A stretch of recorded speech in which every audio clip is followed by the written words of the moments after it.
go, and thanks to the members of the Historical Society for having me tonight. There's our first slide, which is the topic of our discussion tonight. Just want to let you know that I grew up in Eastham. I went to the Eastham Grammar School back in the days where we had 3 grades in one class for 3 years in a row. And then I had the same teacher a 4th year, just for the good measure.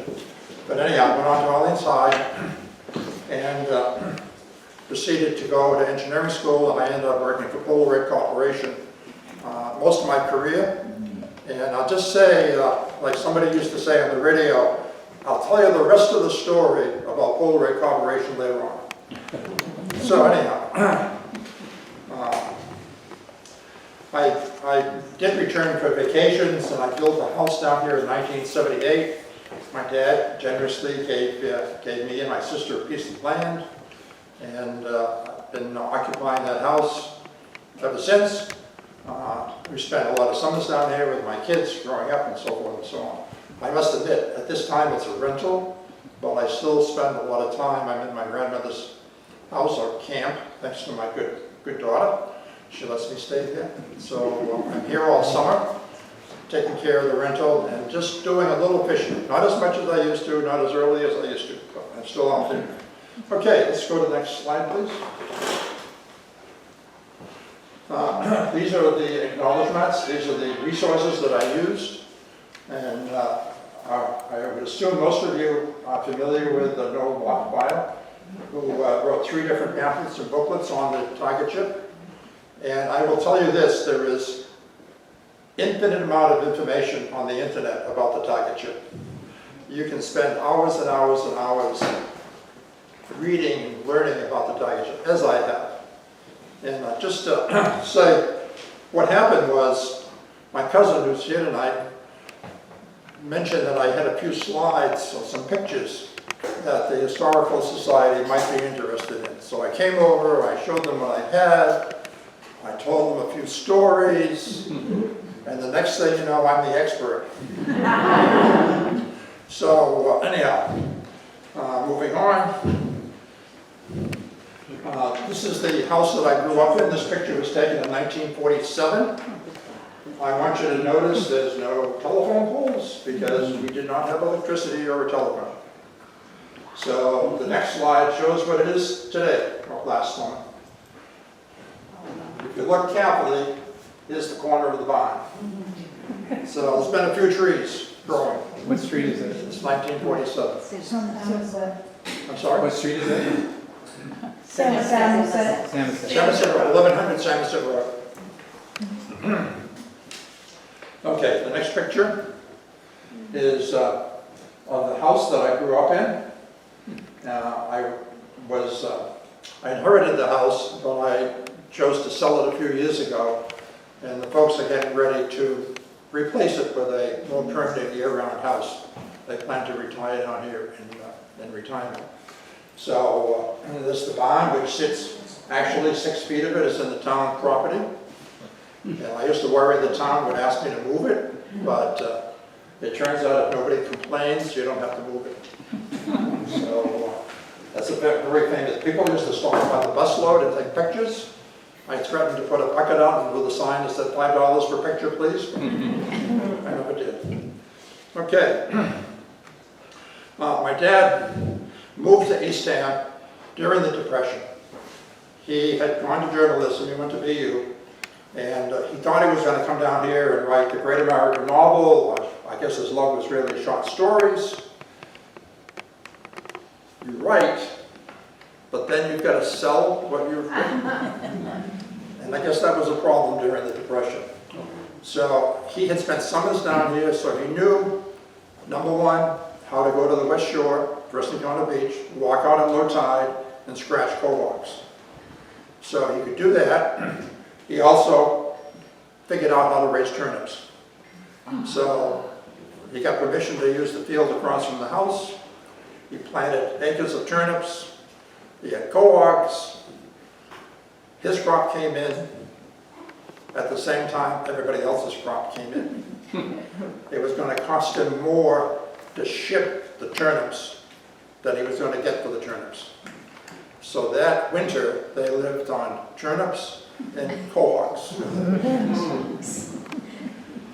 During my time period with him, we would eat quahogs, but don't mention turnips. Love a turnip. So anyhow, so he was walking out on the West Shore, and someone said, well, you know, Phil, you go out there and you get a bushel that weighs 90 pounds, you throw it on your back, you walk ashore, you know, and it's a mile and a half to the edge of the flats there at First Encounter Beach. So he could only get 2 or 3 bushels on the tide. So someone said, well, you know, Phil, what you want to do is to put a rope and a buoy on those quahogs and have a small boat and go out at high tide and just pull them up.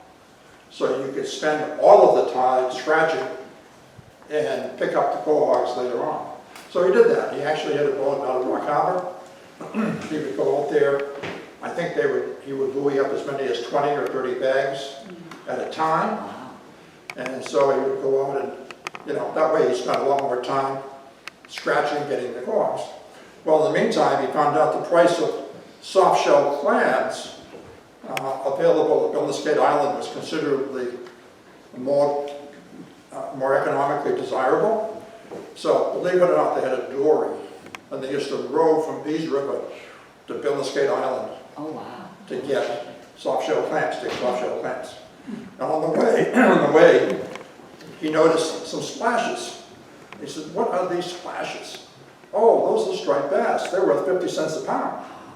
So as they were rowing back and forth, they would use a hand line and catch some bass. Well, first thing you know, they were making more money on the bass than they were on the soft-shell clams. So that started a long shell fishing and fishing career. I don't think there was any inshore fishery here in Eastham that he didn't participate in at one time or another. Okay.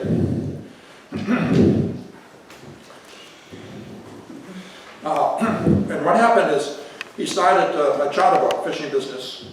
He ran the White Cap out of Rock Harbor for 35 years, taking charters out. And they were not getting good press in the Cape Cod. So his cousin actually was an assistant editor or a chief editor up there. So I went and talked with him, and they said, you know, well, why don't you write the article about the fishing? So he started doing that. So basically to promote the fishing. And what happened was, at the end of the season, he went and he said, hey, you know, the fishing's over, you know, there's no reason to continue the article. And his cousin said to him, I think you know a lot of lies. So why don't you write a column about the lies that you know? So that started a 35-year career of writing an article for the Cape Cod.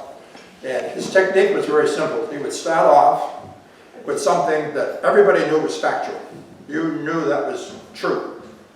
The last sentence in the article was obviously fiction. And the trick was, where did he transition from the truth to the fiction? And it became a challenge. Everybody would wait for the Cape Cod just to try to figure out where he lived. And he admits that at the end, he would sit there all day Sunday trying to think of another lie. He ran out of lies. Anyhow, he ended up writing 15 books, pamphlets, and he did a lot of lecturing for the seashore and others. And by the way, I was his right-hand man once I could walk and talk. I started early, boating in the backyard. So here I am standing on a little boat, safe and dry on the dry land, but there I am. And the next picture shows me hauling crab pots. There we go. Never got a crab, but I had a lot of fun. And the next picture shows me on Nani, which was his first boat that he used for chartering. I'm in the white t-shirt there. We're at the gas pumps, so I was helping him gas up. And the next picture is the original White Cap. That's me in the stern. My dad on the bridge. The next picture, that's the final version of White Cap. He raised the bow and made it a lot more comfortable for his patrons. So anyhow,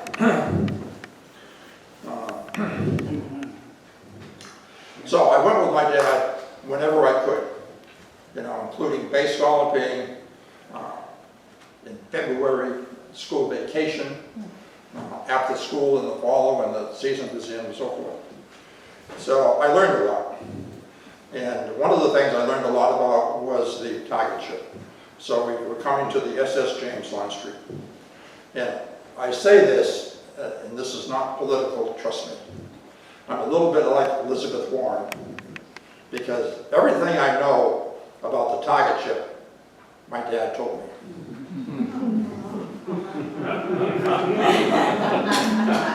And he was known to embellish a story or two, but I'll promise that everything I tell you tonight is true.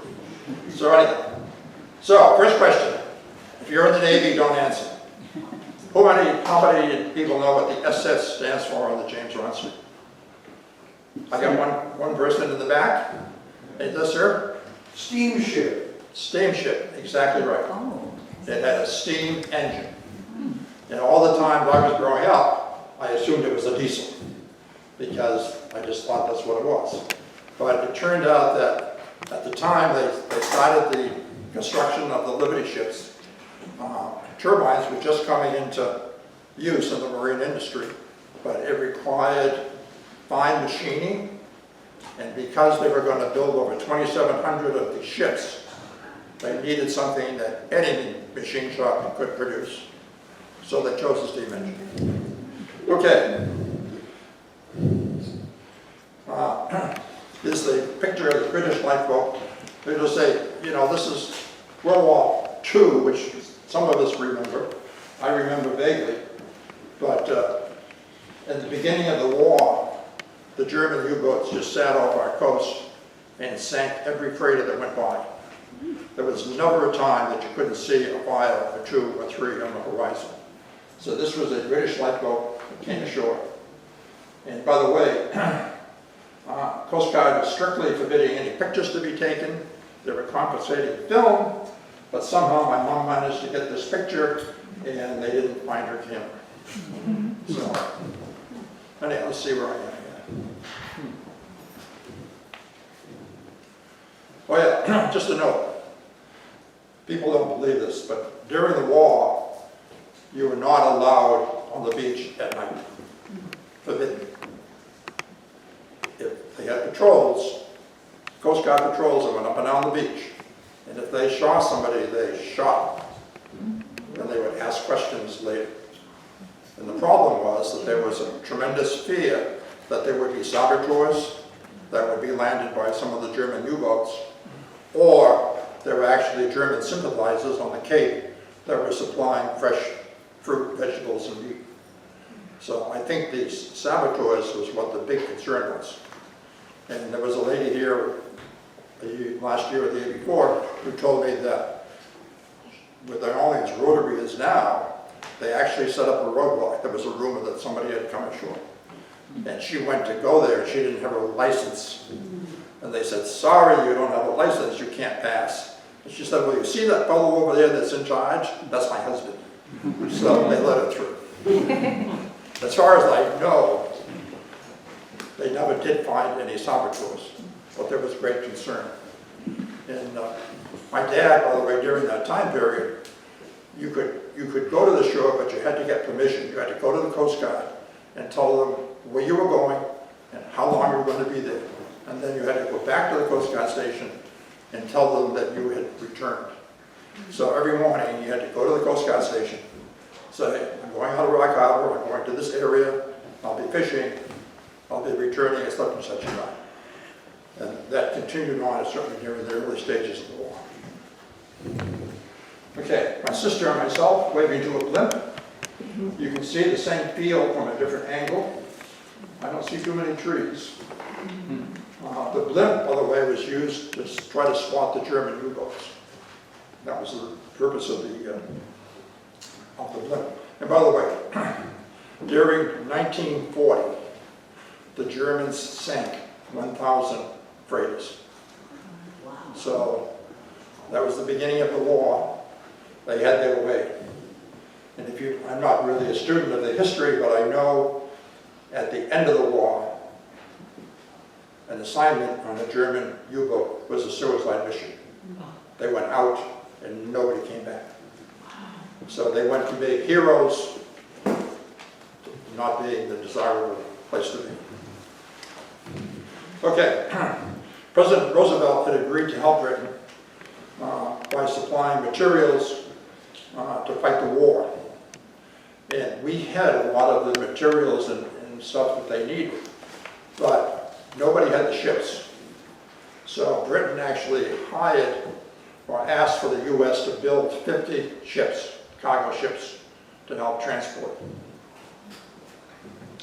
So there was the thing called the Maritime Commission, I believe they still exist. They were tasked with building these cargo ships.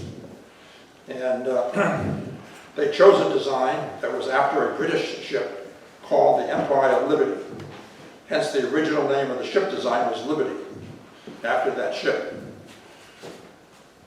But when people started looking back at the war, they realized that those Liberty ships were responsible for our freedom, for our liberty, because they were able to provide all the supplies that were needed for the Allies.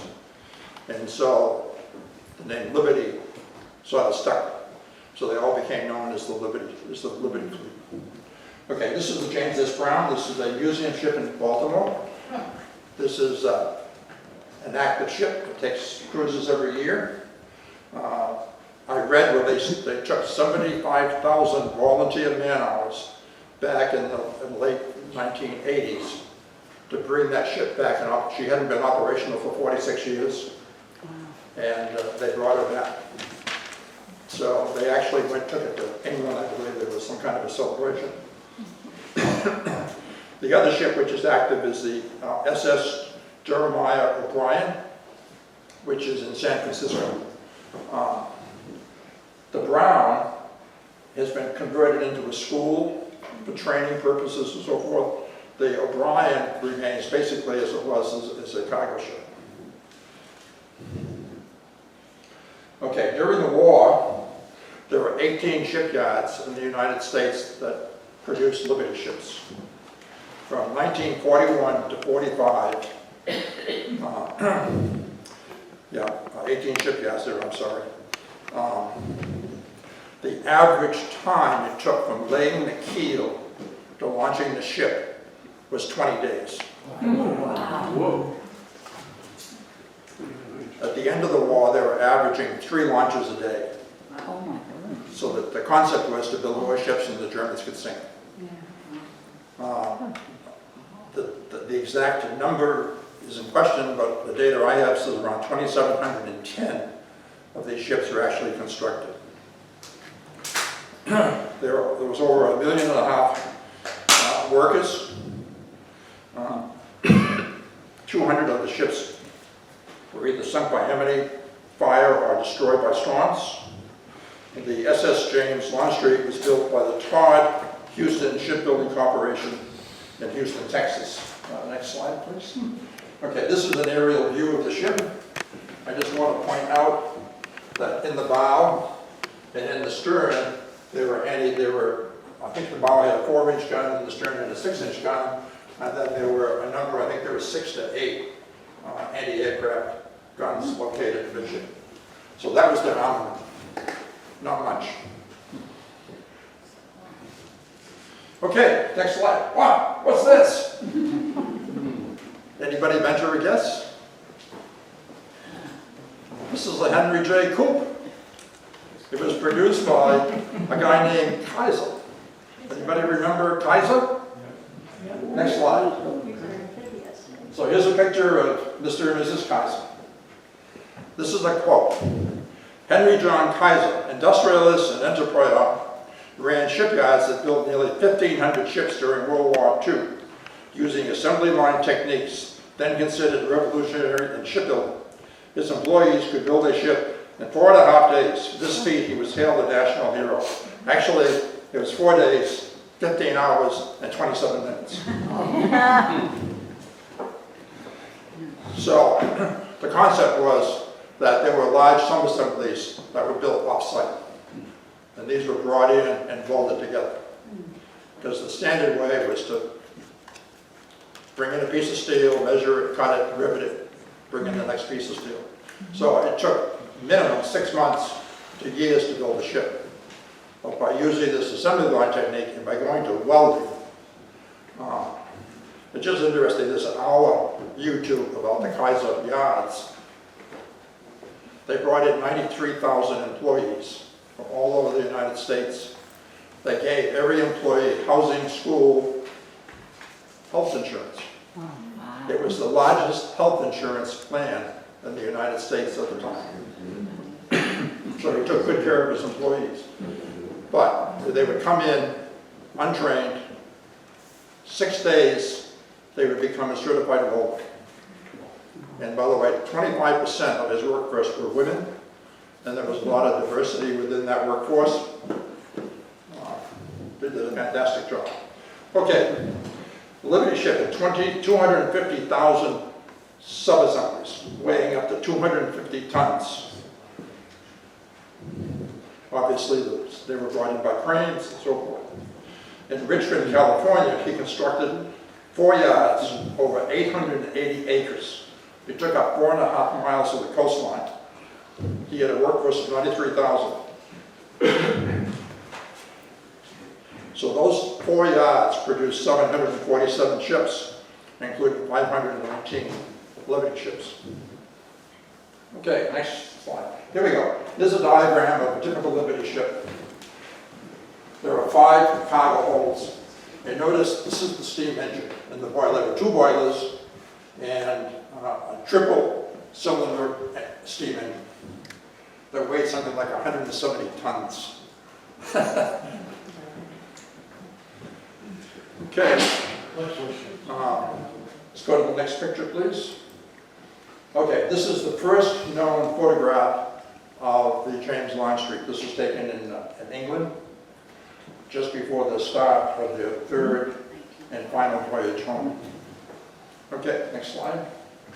Okay, here's the information on the construction. 1.8 million, 442 feet long. So in those days, that was a big ship. Today, it's a small ship. But at that time, it was a very large ship. They were rated for 10,000 tons of cargo, but many times they were grossly overloaded.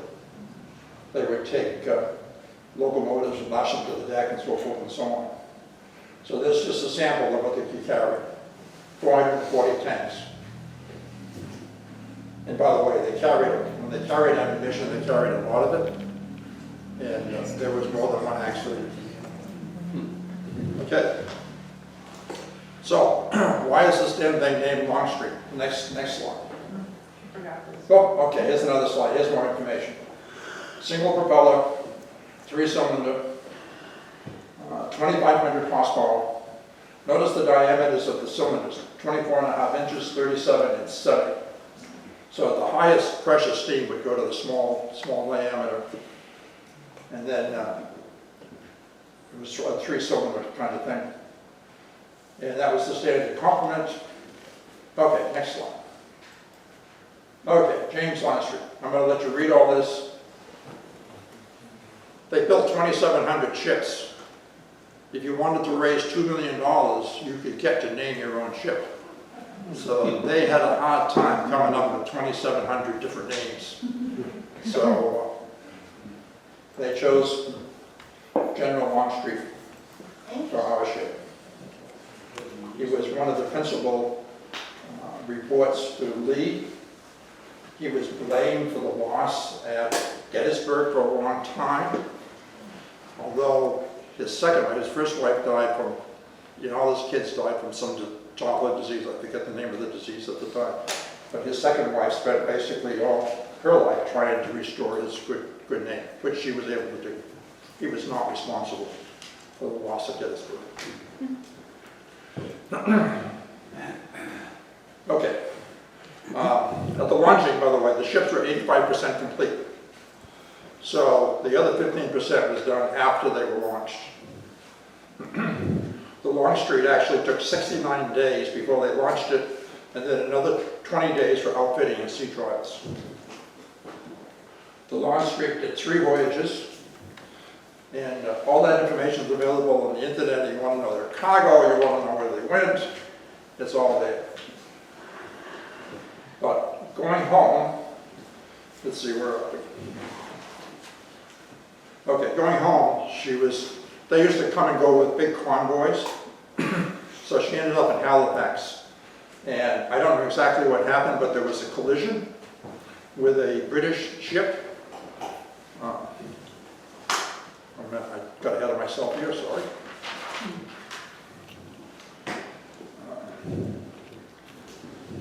Yeah, the West Point. So the Longstreet sustained substantial damage on her starboard side. The British, by the way, wanted very large dollars. That happened in September of 1943. In 1954, they finally settled for $6,000. Okay. As the Longstreet was in Cape Cod Bay, she deteriorated, and one of the first areas to go was on the starboard side. So I always ask myself, I wonder if that collision that she suffered weakened that area of the hull. Don't know. Okay, in October of 1943, she was waiting for a pilot to enter New York Harbor. A northerly gale hit her. She was driven on the beach at Sandy Hook, New Jersey. Now, these are very, very high tides. It was a big storm. When the tide went out, she was supported in the center, but not on the ends. She broke apart. She developed a crack that was like 7 or 8 or 9 inches. This caused broken steam lines, loss of power, loss of heat, total loss. So here we are, we're on the beach. The next slide shows the crew. You can see the crew there in the lower right. They're climbing down what they call the Jacob's Ladder off to the beach. Some of them were taken off with a Regis buoy, but most of them just waited for the tide to go. So, believe it or not, this is wartime. So, they went ahead and repaired it, and they managed to pull it off. They had to drink a channel for it. She was refloated on November 25th, 1943. So she was there a little over a month. And they towed it into New York Harbor. She was declared a total loss. However, the Navy requested it be used as a target ship. So before it came to Cape Cod, it was used for 2 different programs, both of which were air-to-surface, radar-guided missile programs. Go ahead to the next slide. She broke free from her mooring and she drifted for a couple of months, but nobody could find her. So finally they located and towed her back. These were large. These were 1,200-pound, 1,000-pound bombs. So she suffered a lot of damage. And they gave up on the program because these were radar-guided missiles. There was a regular cargo ship that wandered into the restricted area. The pilot saw a ship, he fired his missile. The missile fell short, bounced over the ship, damaged the ship, took some rails out and so forth, and landed in the water behind it and exploded. So they decided that it was too risky and that the radar-guided systems just weren't going to work. Okay, so the question is, why did the Navy want a target ship in Cape Cod Bay? Well, as I said, I worked for Polaroid Corporation for 30 years, and I never knew that Polaroid had been very active in the war. The Dr. Land had done a number of things that, in typical Dr. Land fashion, there was a request that went out for a system that could determine the altitude of aircraft. So it was supposed to be light enough to be used by 1 or 2 people. So all the companies came in with RFQs. Dr. Land came in with 2 working models. He got the contract. And that was, his system could be used by one person and was used extensively in the war. I guess it's very important to know what the altitude is of a plane if you're trying to defend and so forth. Don't know. But they did a lot of other things. Obviously, the Polaroid lenses were used for goggles, for men, for horses, and for dogs. Apparently there were a lot of dogs used. Dogs don't like to get dirt in their eyes. So Polaroid actually made goggles to fit. Okay. He also developed a thing called a vectograph, and what it was, it would provide a 3D image. It was basically, you take a picture from an aircraft, you take a picture, you wait 100 yards, take another picture, you could combine those pictures and get a 3D image. It completely defeated any camouflage that the Japanese or the Germans tried to use. That vectograph could see a three-dimensional image, and so they could determine whether it was fake or whether it was real tanks or whatever. So it was used in every major battle that the Allies had. So along the way, he was asked to develop an infrared sensor bomb. Because what happens is, if you're a pilot and you've got to dive down close to the ship, you don't live too long. If you're at high altitude and they drop the bomb, believe it or not, ships can maneuver and get out of the way. So what the Navy wanted was a high altitude bomb that could be dropped and would sense the heat of the deck of the ship and hone in on the ship. So that's what the program was called, the Dove. Now Polaroid had used ground targets in Northfleet and Monomoy, but they needed a real ship. So the Navy agreed to provide the SS James Longstreet and 2 B-24 bombers with crews and a large supply of 1,200 pound bombs with flat ring. And what they always did is they always dropped 2.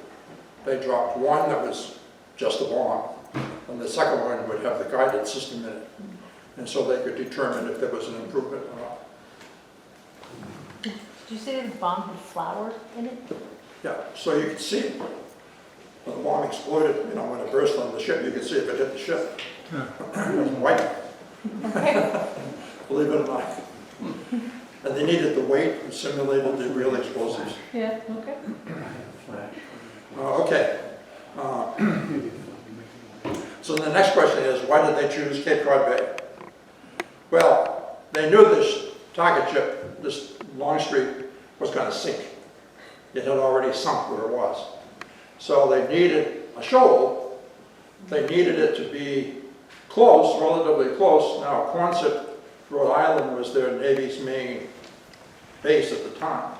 So looking at the chart, they found a shoal in the middle of Cape Cod Bay that fit the description perfectly. So the name of that shoal was the Newfound Shoal. It was about 20 feet of water. It was 3.5 miles off the coast of Eastham. So they decided that was the place. So by the way, in order to keep it afloat, they put in 10,000 55-gallon drums and some barrels just to keep it from turning over. And they took all the useful equipment. They installed 75 to 100 heaters on it, the type of heaters that are used in an orchard. You know, if the temperature's going to drop, they try to warm up the fruit so it doesn't freeze and so forth. So that they thought that would simulate the heat of the deck of the ship. So, in late April of '45, she was towed into Cape Cod Bay, and according to an old file, 4 tugs brought her into the bay. None of the Navy personnel knew where the shoal was, long before GPS. So they asked a local fisherman, Roy Richardson, and he led them to the shoal. There were many rumors about the ship through the years. One of the rumors was that they were going to bring the ship in and blow it up. So there were 2 women from Orleans that had an inside track. So they got the information that the ship was coming in. So they drove to first thing on the beach. They looked out, and sure as heck, there was this huge ship out there. So there's the ship. Okay, now we have to wait for the explosion. So they were afraid that they would break their car windows from the explosion. So they rolled down the windows. They waited for 4 hours. The Navy didn't blow it up, but there was a cold wind. So they finally gave up and went home. I understand there's still some folks to see that explosion, but I don't know. That's just a rumor. Okay, another story. My dad was fishing out there every day. He saw these 4 tugs working on this ship. They spent 3 days trying to line it up exactly north and south. They went home. During the night, the wind came up. She swung around and she sank. So they came back in the morning and said, damn. So the official report was, we scuttled the ship at 9:45 in the morning. They didn't admit that the ship had sunk in the middle of the night. So you can't believe everything that's an official military document. And by the way, at the end of the war, during the war, there were 2 men stationed on it to protect the ship, make sure that the oil on the ship didn't disappear and so forth and so on. Okay, at the end of the war, what happened is Dr. Land's 3-year-old daughter asked the famous question, why can't I see the picture now? So he got very interested in instant photography. He wanted to focus all his energies and resources on that. So we actually talked Kodak into taking over the Dove program. So at that time, at the end of the war, the Dove program was shifted to Kodak, and there were 2 missile systems that came from that research. The Sidewinder and the Sparrow missile systems were a direct result of the research that Dr. Land had done. Okay. So after the end of the war, all the services used the boat for target practice. No doubt about it. During my childhood, all of the planes were propeller-driven, slow, single-engine, propeller-driven planes. So the pilots had to learn how to navigate down. They had to learn how to fly in tight formation. And interesting, when they first arrived, they would approach the ship horizontally. They would miss the ship by a mile or more. After 3 weeks of practice, they never missed, and they were dive bombing the ship. These pilots learned very quickly. Okay, this is what they used. Little 12-inch cast iron bomb. The first night I gave this, someone actually had a sample here. It was not loaded. I asked on Facebook, but I guess no one answered my request to borrow a 12-inch bomb. They were used, my dad used those as weight on flag poles. You know, he had a whole bunch of them, but when I inherited the house, they were all gone. Okay, they did bombing at night, so they would set off flares to eliminate the ship. Now, here's the ship. This is from the Eastham side of Rock Harbor. You see how high the ship seems to be sitting? Well, of course, it's low tide. The ship is sitting on the ground. There's a 10-foot rise and fall in the tide. So when the tide's out, the ship appeared to be much bigger. The tide was high, they got much smaller. So, okay, let's keep going here. I'm running out of time, I can see that. I'll cut some of my story short, but I love this story. We didn't have electricity, we had an ice box. And we had a ice man by the name of Tom Brown. And Tom Brown would come every other day, every third day, I don't remember. He would cut a block of ice that fit exactly the size of our ice box. He would bring it down the walk, he would open the door, he would go into the kitchen, deposit the ice, and turn around and leave. And he just relied that you, in fact, would be dressed and would be presentable. Not that he cared, because he was so focused on getting in and getting out. Well, he had a son. And I'm quoting now exactly. This is what his son said. His son's name is Francis. As a boy, I had many visits and meals aboard her. As a Cape Cod native from Eastham, I was very friendly with a man named John Curtis Curtin, who owned a double-ender motor launch. He took me many times to the SS James Longstreet. In 1945 and 1946, we would go aboard to meet the crew, first the Navy and then the Coast Guard, for a meal of steak and eggs. What a thrill for a boy of 15 to have steak when meat was rationed near the end of the war. The crew was always glad to receive Kurt in his double-ender, as he would smuggle booze to them in return to the States. I had no idea. By the way, my dad had a partner named Curtin and had a double-ender. And my first remember of fishing in Cape Cod Bay is from the stern of that double-ender. And I assume it was the same Curtin. I don't know. Okay. Next slide here. I guess we already moved. This is 1960. Yeah, the next slide. So. 50s, this is 60s. Yeah, I'm on the 60s. There were all kinds of stories about Newcastles and people going aboard and stealing things because there was still a lot of stuff left on the ship. Well, I do know that there were some members of the Rock Harbor Fleet, and I heard stories that came as far away as New Bedford to borrow some fuel oil off the ship. But I do know this fellow who had a 40-footer spent the summer every night. You could see his acetylene torch. He cut as much steel as he could. And you would see him sneaking back into port early in the morning with barely any freeboard of that 40-footer. Now he did own a junkyard, and it could be assumed that he sold that steel for scrap, don't know.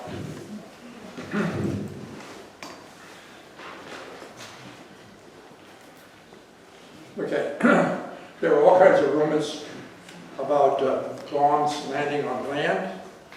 That's true. I can remember some of these little 12-inch bombs landing across the field from our house. My theory, only my theory, is that the pilot, these were little gas-line bombs. The pilots would approach the ship, they would push a button to release the bomb, and it would stick in the chute. So it's released, but it's not bombing. So as the planes flew their route, they would have to circle, tip up. The vibration of the plane would shake the bomb loose, and they would fall on the land. Now later on, there were reports of much larger bombs falling on the land. My theory is the same kind of a problem probably happened. As far I know, the pilots were instructed never to fly over a boat and never fly over a house. Because as far as I know, no one ever got hurt. There were people that were a little nervous about it, though. Okay. Another question is, did anybody get damaged? Because this ship was jagged metal, it was total. So the answer is yes, somebody did get injured. There was a group of boys in May of 1970. They were on some kind of a camp, I think from Ropley. They went out aboard the ship. They carried home 5 bombs.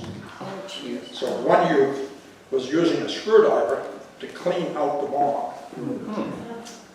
It exploded, severing one of his fingers.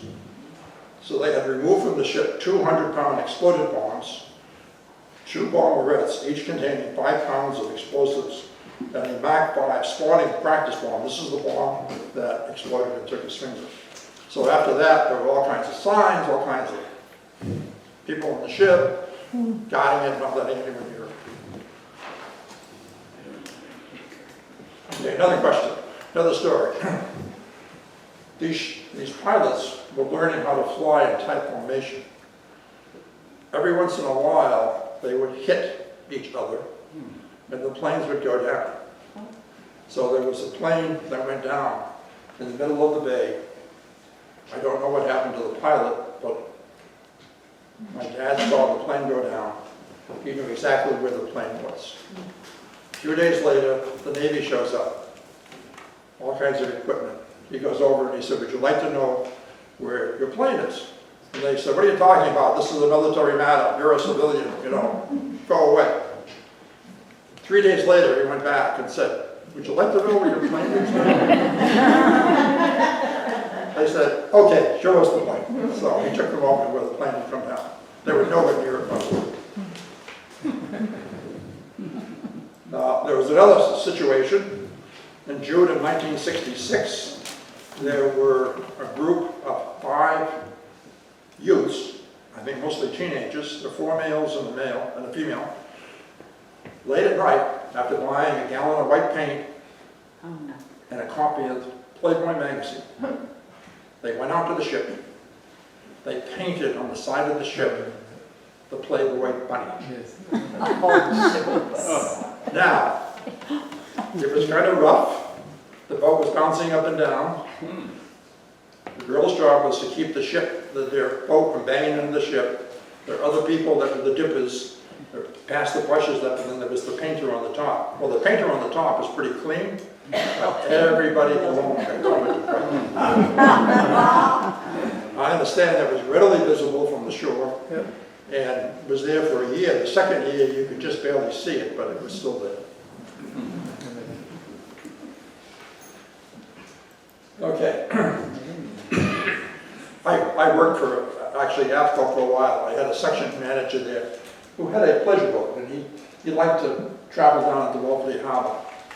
So he comes back from vacation, and he says, damn, he says, I went down to Wolseley this summer, this is my vacation. He says, I almost got run down by a freighter. Because he was arriving at night. He hadn't looked at his charts. I said, Max, I hate to tell you, but that ship hasn't moved an inch since 1944. If there'd been a collision, you would have been at fault. So I'm just showing pictures and showing the degradation through the decades. Okay, so this is a story from Robert Finch. I understand he's very famous, especially in Wolseley. I'm quoting from his story now. You know that forest of plants that was growing up there on the decks, he said. Well, some of them were funny plants. Funny plants? How do you mean? Well, they continued. This was about 40 years ago. A friend of mine called me up one evening and asked me to take him off to the target ship in my boat. That was in October. I asked him why. He said, never mind, I need to get out there. So I took him out. It was some cold out there. Stiff breeze out of the northwest. He climbs up the side of the hull using the bomb holes. Well, he goes up, and I'm sitting there freezing my ass off. And after a while, he comes down and hands me some plants. They had points on them, you know, funny plants. And I said, oh no, you don't. I'm not getting caught with these on my boat. And he says, come on, man, there's supposed to be a frost limit.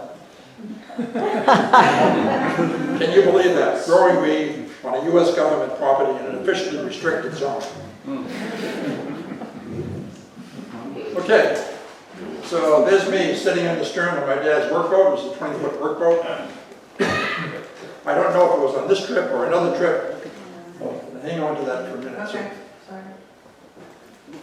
So he says to me, it's getting dark. He said, turn on the lights. I said, how do you turn on the lights? He said, well, grab those wires. Hold the bare ends against the battery and turn them. It was rough. The spray was coming aboard. Every time a wave came and I got wet with spray, I got a shock. I would let go of the wires. He would yell at me, turn on the lights. After that trip, I wired up the boat and we had real switches to turn on the lights. Okay. So these are from my personal collection, slides that I had. I don't know the dates, but you can see the damage and the deterioration. I'll just point out one thing over here. I didn't mention this before, but no one has ever explained what this thing here was on top of the turn. The James Longstreet is the only Liberty ship that I've ever seen with that on it. My theory was that it was to protect cameras that Dr. Mann wanted, because he wanted to know how close his bombs came to the ship, but I don't know exactly what they were. So you can see it really deteriorated. See that sailboat was in half my pictures. My theory was the owner of that sailboat was a commercial lobster guy, and he was diving for lobsters. But I don't know that. Okay, I left the Cape in '55 to go to college. By that time, they were using 50 caliber machine gun and rockets. Later on, much larger bombs. In the early '70s, the bombing increased dramatically. All morning, all afternoon, many times at night. The politicians got involved, and the military agreed to stop using the Longstreet. Also, many of the bases were closing. The Longstreet was too close to shore because of the much higher speed of the jets. They had gone to jets. So, but as you can see, I mean, this is just a lot of damage, holes right through the ship, as you can see. This is an underwater shot. There's always a question. What happened to the ship? I'll tell you, it was around 1996. It was the April storm, the ship disappeared. There are all kinds of stories. Oh, the ship rolled over. No, it was sitting embedded in sand. Oh, the ship sunk. No, it had sunk 50 years before. My theory was that some of these ice floes, driven by the tide and the wind, actually sheared it at the waterline, or just knocked pieces off. You can see how bad it was. Next slide. You can see the kind of ice floe that we had there. That was in '78.